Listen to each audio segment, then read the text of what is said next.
Real estate में investment नहीं करनी है आपने। सोना परचेज कर लें, फॉरेन एक्सचेंज परचेज कर लें और किसी स्टॉक में पैसा लगा दें, रियल स्टेट परचेज मत करें। ये वो बात है जो पिछले दिनों मैं एक किसी यंग फनकार को बात करते हुए मैंने सुना और मुझे बड़ा अचंभा लगा कि यार ये वो नेक्स्ट हमारी जनरेशन है जिनको जेन जी कहा जा रहा है, ये अपने मतलब की चीज़ें कर रहे हैं और बहुत सारी ऐसी चीज़ों को इग्नोर कर रहे हैं जो रियलिटी है। रियल स्टेट पाकिस्तान की एक रियलिटी है। Why real estate Pakistan? देखिए, कारोबार हमेशा डिमांड एंड सप्लाई के ऊपर चलता है। ये कारोबार का एक प्रिंसिपल है पूरी दुनिया के अंदर। पाकिस्तान के अंदर इस वक्त स्टेट बैंक के स्टैट्स के मुताबिक 10 मिलियन से 12 मिलियन हाउसिंग यूनिट्स की कमी है।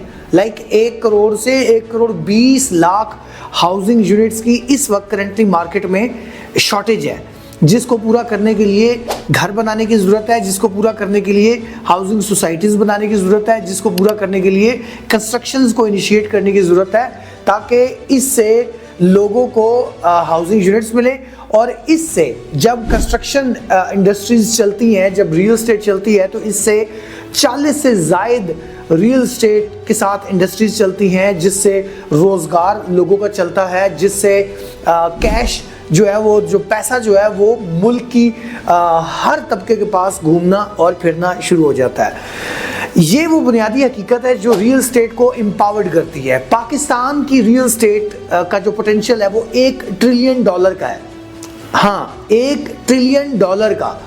पाकिस्तान की इकॉनमी एक बहुत बड़ी इकॉनमी है। ओवरऑल हम लोग इस वक्त $300 बिलियन की इकॉनमी है, जिसके अंदर 8% रियल स्टेट और कंस्ट्रक्शन का शेयर है।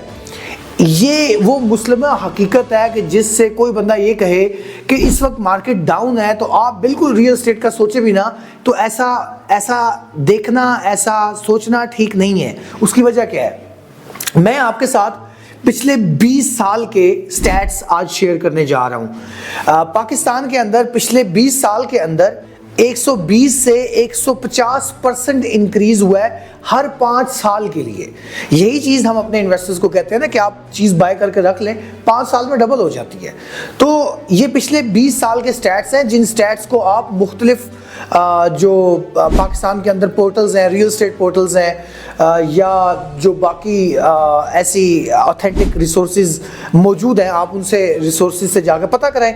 मैंने जहाँ से ये अभी स्टैट्स इकट्ठे किए हैं, स्क्रीन के ऊपर आपके सामने ये सोर्सेज तमाम आ जाएंगे। आप इन रिसोर्सेज पे जाएं, इनको वेरीफाई करें, ठीक है? तो आपको अंदाज़ा हो जाएगा कि ये वाकई क्या ऐसा हुआ है कि पिछले 20 साल में 120 से 150% इंक्रीज़ हुआ है।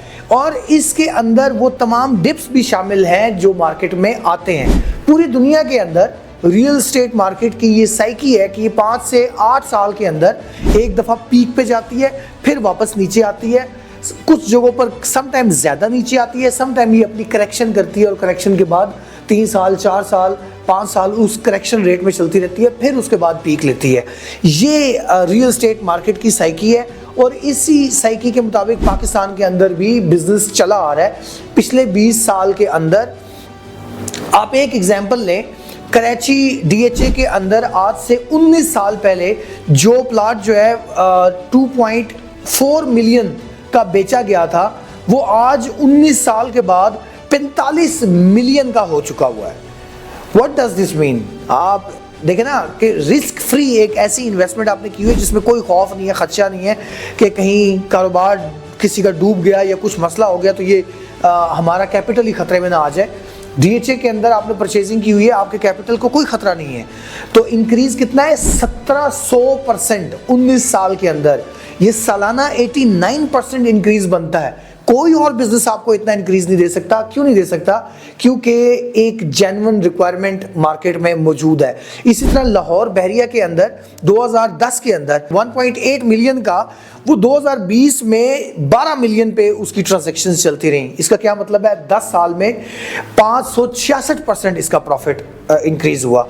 यहाँ जिस मार्केट में हम लोग बैठे हैं, बहरिया टाउन फेज 8, हम आज से 18 साल पहले, 17 साल पहले जो प्लॉट 3.5 4 साल 5 लाख रुपए का प्लॉट 3 साल 4 साल की किस्तों में बेचा करते थे, वो आज 1 करोड़ प्लस में मार्केट के अंदर बिकते हैं और लोग बड़े खुश हैं। उन्होंने घर भी बना लिए हैं और जिनके पास 2-2 4-4 यूनिट्स इन्वेस्टमेंट के लिए लिए थे उनको भी बहुत अच्छा प्रॉफिट मिल रहा है। इतना बड़ा प्रॉफिट कैसे आ सकता है? ये बगैर डिमांड और सप्लाई के नहीं आ सकता है। पाकिस्तान के अंदर इस वक्त 7 लाख हाउसिंग यूनिट हर साल की ज़रूरत है। हमारी आबादी के तनासब से 3.2% सालाना पाकिस्तान की आबादी का ग्रोथ परसेंटेज है। पाकिस्तान के अंदर इस वक्त 24 करोड़ इंसान रह रहे हैं, जिसके अंदर 60% जो लोग हैं वो 2025 में मिडिल क्लास के अंदर एंटर हो जाएंगे, जिसके अंदर 63% जो आबादी है वो 30 साल से कम नौजवानों की है, जो कि इस वक्त टेक्नोलॉजी के अंदर थ्राइव कर रहे हैं। टेक्नोलॉजी हमारी पाकिस्तान की पिछले 5 साल में 500 गुना ज़्यादा इसके अंदर इजाफा किया हमारी इस नौजवान नस्ल ने। तो इस तरह पैसा इंजेक्ट हो रहा है। ओवरसीज जितना भी रेमिटेंस, फॉरेन रेमिटेंस पाकिस्तान के अंदर भेजते हैं, उसका एक बहुत बड़ा शेयर जो है वो रियल एस्टेट के अंदर पार्क होता है। क्यों पार्क होता है? लोग अपने लिए घर बनाते हैं, लोग अपने लिए प्लॉट लेना चाहते हैं, लोग अपने लिए चीज़ें लेना चाहते हैं। देखिए, ये वो बुनियादी तौर पर डिमांड एंड सप्लाई और जो नंबर्स मैंने आपके सामने पेश किए हैं, ये वो नंबर्स हैं जिनकी बुनियाद पर किसी सूरत भी इस तरह को गुमान भी नहीं किया जा सकता कि आइंदा रियल एस्टेट की मार्केट बेहतर नहीं होगी।